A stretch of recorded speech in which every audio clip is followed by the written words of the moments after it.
Tingkat keterisian tempat tidur atau bed occupancy rate di Wisma Atlet kini di angka 75%, melebihi standar batas WHO. Karena terjadi lonjakan pasien, pengelola menambah jumlah tempat tidur sehingga totalnya kini sebanyak 7.394 unit.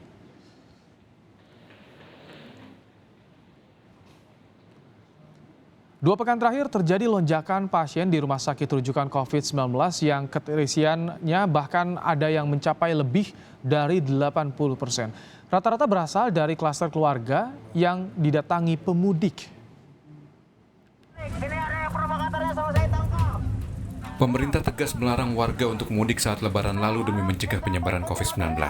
Namun tak sedikit yang tetap nekat mudik, mencapai 1,5 juta orang.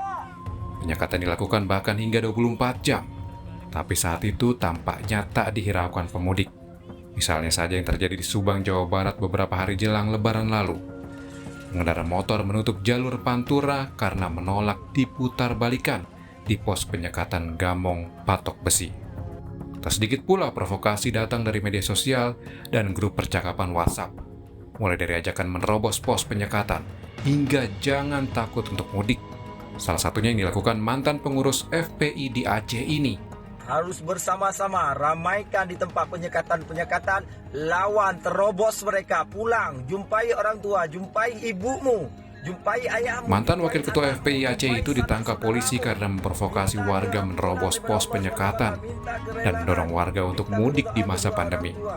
Dan kini sekitar sebulan pasca Lebaran, rumah sakit harus menghadapi lonjakan pasien COVID-19 dengan tingkat keterisian yang mencapai 80%.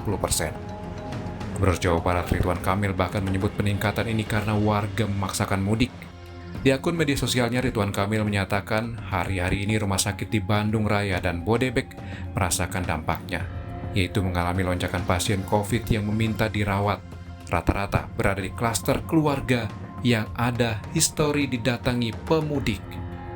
Di Jakarta bahkan viral video antrian pasien di Rumah Sakit Darurat Wisma Atlet Kemayoran yang tingkat keterisian tempat tidurnya kini mencapai 75%.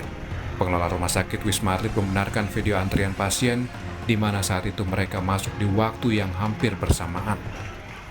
Untuk kemarin memang kita bisa melihat bersama ya tidak mudah untuk dihindari bahwa dengan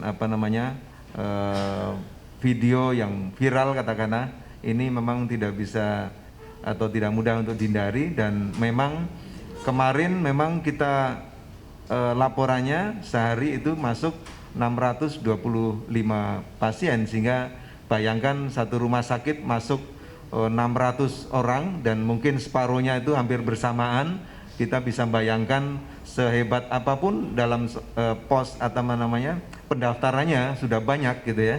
Ya saya kira masih harus mengantri gitu ya.